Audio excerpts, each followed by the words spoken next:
Hey, I'm Brian, /Suits. What's going on, dudes? Okay, Dr. Sleep Kill Count Part 2. It was so good, so much stuff to talk about, I couldn't fit into one video. So Part 2 is here right now.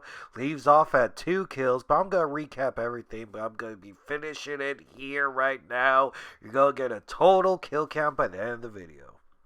Right, like how do you fuck with a movie so good like The Shining, but the sequel pulls it off because the book pulls it off? Sort of like, I guess, Jurassic Park 1 and 2, I guess they're both written off books and then the rest suck, but hey man, this is pretty good. I would welcome Part 3, fuck it.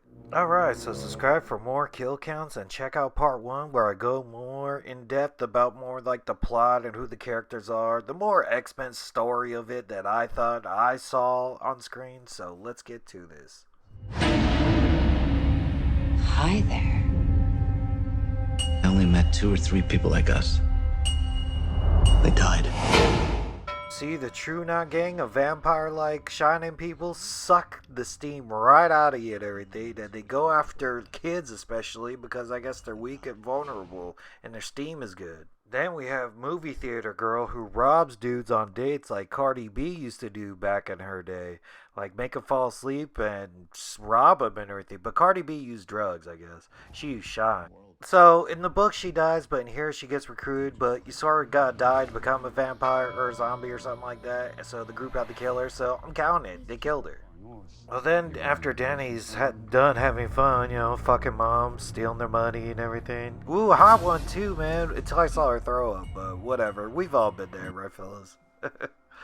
Anyway, so two hospice people died while he was working at the hospice care home and everything. And some of them had shine in because he was able to talk to them, make them go to sleep, and one steam would come out their mouth and everything. So it's like X-Men. You don't know who's a mutant and who's not a mutant. Then the True Knot hunt down a baseball boy who apparently, I guess he's using his powers to see what pitches the pitcher is going to throw and everything. And this kid is the middle kid from the Good Boys. So good for him. Big year for this dude. And I guess that's what I would do with this shine, man. I would just use it to, like, sports bet and everything. All you gotta do is make a field goal or, like, a kick, miss a field goal, or a quarterback throw an interception or something. They killed the baseball kid from Good Boys, but not only killed him, they tortured this little fucker to death, like, brutal death. And they've noticed that little girl. Well, hi there. Get out of my head! Get out! I haven't felt power like that in so long.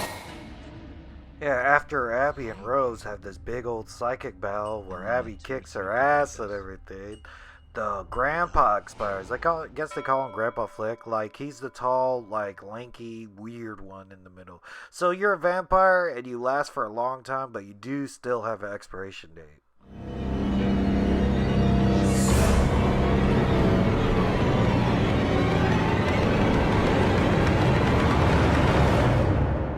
I-95. Barry, the Crow, the Snake, and a few others. So, Abby got the glove and she can, like, spy on them and shit. So, Billy Freeman and Danny set these fools up for a trap and everything. Like, they're out in the woods and in a clear open area, and they, boom, get rifles and knock out all these True Knot gang. Fuck them, dude. A bunch of child murders and everything. And glad that a lot of them got killed. So, I don't know, I think probably 6 to 10. I'll count 6 to 10 were killed because from what I see from the group. And the new recruit gets killed, but they call her a pusher because I guess she could push people. That's what it means to, like, make people go to sleep or do what she wants to do. So, in her last dying moments, she tells Billy to go kill himself. So he gets his rifle, puts it under his chin, and bah! Blows his head off. It's probably the best kill of the movie. Like, wow, this mutant can make you kill yourself and everything. And that was her last, her last dying words. She got that one out. The trees haven't changed that much, so maybe Massachusetts, but they're close. Rose? Didn't see her. But they're coming.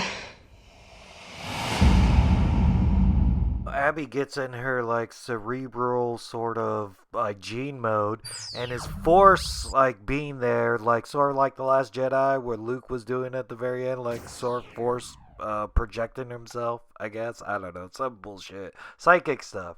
But in the meantime, Abby's dad was killed by the Crow, and then she got abducted.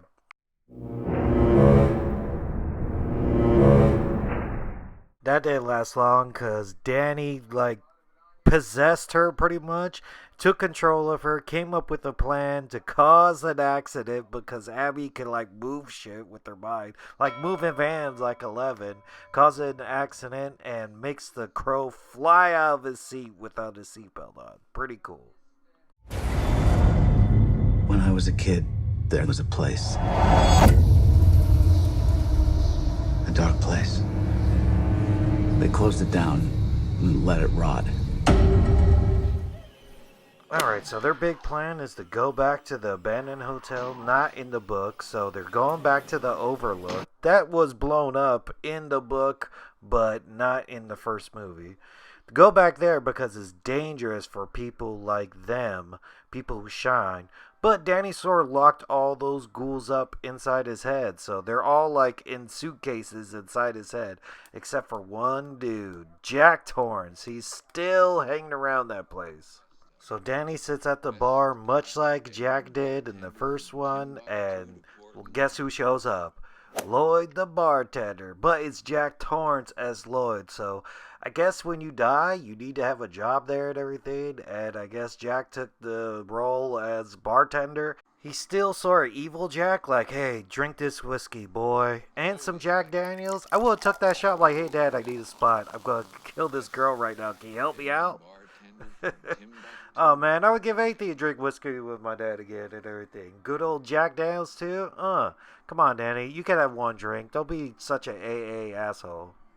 Rose followed them all the way up there, but she, like, prepared for it this time. She huffed all the stored steam.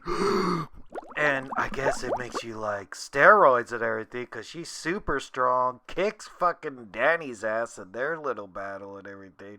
Danny's on the ropes, and in a fight, like, Danny's last resort is to unleash all the Overlook ghosts on her. So he's like, come on, help me out, Overlook ghost pals. But they're not really pals, they're just a bunch of assholes too. So they were all locked inside his head and everything, but they come to his aid, and all the ghouls kill Rose. She was strong though, dude. Like, all that huffing of that steam makes you strong, like on steroids plus cocaine.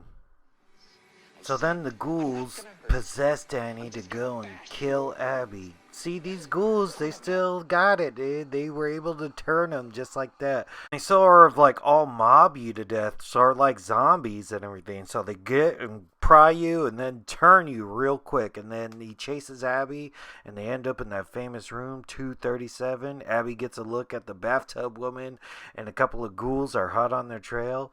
But it all doesn't matter because Abby's too strong for all that shit, dude. So she takes Danny, sort of unpossesses him a little bit. He goes down to the boiler room but dies afterwards. But yeah, so the boiler explodes, blows up the whole place. It sounds about right because, I don't know, man, I think a bunch of crackheads would have been living in that house and everything. But it's kind of like the original ending to the first Shining book. But it's all good because Danny comes back as like a force ghost and keeps talking and visiting with her. So he pretty much passed it on, sort of like how Dick Heron died for trying to help Danny out. He died trying to help out Abby, so it all comes full circle. Debt's paid. Yeah, so I get a total red rum kill count of 16 characters. It really piled up in this damn movie, you know? This is almost like slasher movie numbers and shit. But it's a great movie, dude. 5 stars to me. And just as much as the book, dude. I loved it. So thanks for watching. Subscribe for more videos. I might have some more Dr. Sleep stuff come up. Who knows? I hope this does well. We might get a third one. So, alright. Later, dudes.